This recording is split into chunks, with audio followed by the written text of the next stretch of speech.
It feels good to be back in the house of the Lord, and I'm thankful to be back here again.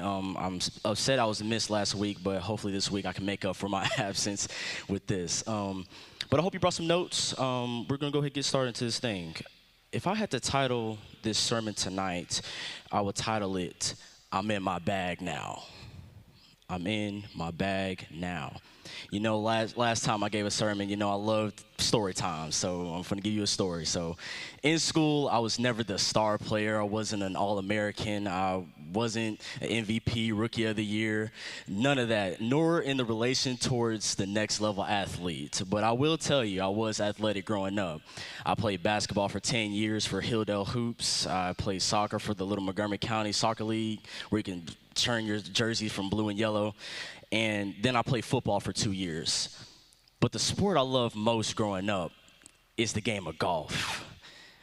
I might not have been a Roy McIlroy or a Tiger Woods, but on my good days, I was a Tiger Hood, as I might like to say it. What I love most about the game of golf, it's an individual sport. It's an all-around mental game. You can't blame anyone else but yourself. You can't blame a coach for a wrong play call, and you sure can't talk about no one else's play style but yours. The game of golf can remind us on life. When you step on the golf course, you must be locked in all the way to the end. You must start from hole 1 and finish at hole 18, and you're working your way through various holes that are set up to throw a golfer off their game. That reminds me of someone that was in the same garden with Adam and Eve, always putting things in our game to throw us off our courses that God has put us in. My exec family, we have to understand what the word course means in this word tonight. The course equals our walk in faith, the steps we take and the decisions that we make. Someone to your left and right, tell them that let's get in the golf cart and let's get ready for the ride.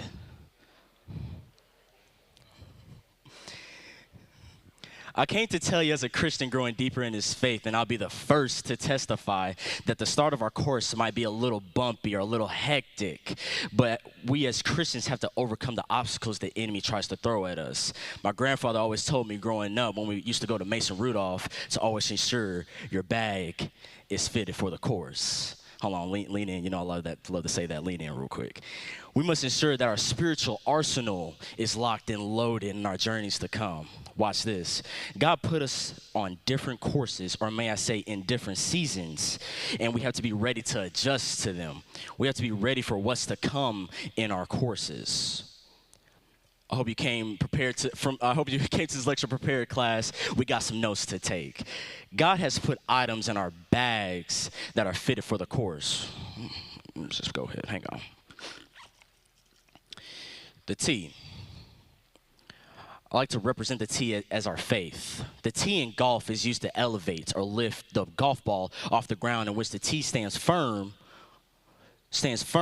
in the ground, just like we need to stand firm in our faith. Because during the course, we need to understand that it says faith without works is dead. When the ground in golf isn't wet enough for the tee to be grounded, then the tee is pointless. Hang on. Just like our faith. God is asking you when you're in your courses or in your seasons to have faith and put all your trust into Him. The golf clubs. I like to represent those as the armor of God.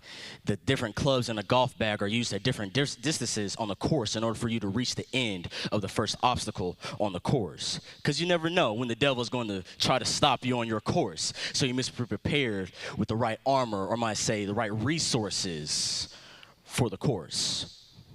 Because it says in Ephesians chapter 6, verse 11, that we must put on the full armor of God, then we can remain strong against the devil's plans. Someone say, in my bag. In my bag. Got another one for y'all. Hold on.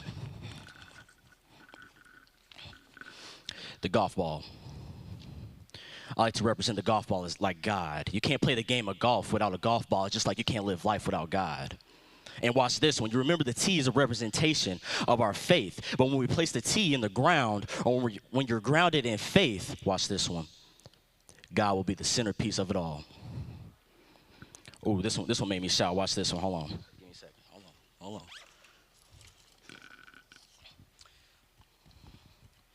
The radar represents our perspective.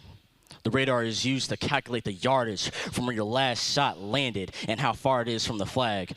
Now, this one made me shout. What I love about the radar, it gives me two different perspectives. I can use the radar to keep looking further down the course to see how far I have to go. Lean in and watch this one. Or I can turn around to see how far God has brought me back from. Okay, hold on. I guess I'm up here talking about myself now. Okay, all right. And sometimes as Christians, we might get caught up in our walks. We might have to look back on our courses and ask, how did I come this far? Well, let me tell you this one. Hold on. This one gonna make you shout. Watch this one. Hold on. In our bags, He's always with you on your courses. I went through every pocket in the bag and missed the blessing that I was carrying with me the entire time. Because it says in John 1:1, in the beginning of our courses, the word was already there. On our courses, God will close some doors. He'll put some boundaries to keep us in line with the finish. And he has given us the resources and the tools to finish the course. Class, I'm sorry to tell you, but I didn't have much for you today. We're on a short time, but this last one and I'm done here. Our courses might get a little muddy, a little wet, a little dirty, filled with temptation, sin, worry, brokenness, depression, anxiety, all the evil things the devil want to put into our life. Lean in one last time. God has to force us. Watch this one. God has to sometimes force us to pick up our bags and move to a different area of the course. Or watch this one. God is so good sometimes. Watch. God is so good sometimes, he puts extra resources in our bag in order for us when we get lost on our courses, right? This is a golf finder, by the way, right? And I remember when I told you about the representation of God of the golf ball, right? Sometimes he puts extra resources in our bag, like if we get lost on our courses, right? Sometimes we can get a little extra wingspan in order to help us find God again. To help us find his grace, to find his glory, to find his healing, to find all these things that he's given us each and every day, to put us back in our possession each and every day. Because I don't know who has been lost on our course, who you've been lost before, but God has always put some resources because he was always with you in the first place, right? So he put extra resources in your bag in order for you to get back on the course. That's good. I know. God bless me with that one. I know.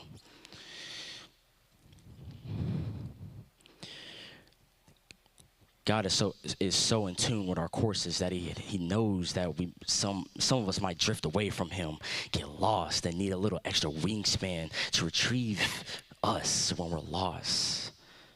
The contents in our bag justify the ending of your course. Either you can pick up your contents in your bag that God has given you, or you can let them go to waste.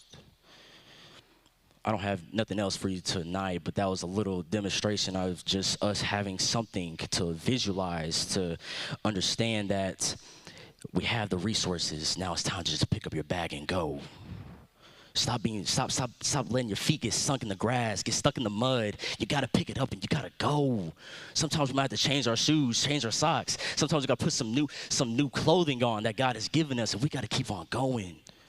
Stop getting stuck on the course. Stop getting stuck on your courses. God has your back. He's giving you the resources. But that's all I have for tonight. That's all I have for tonight.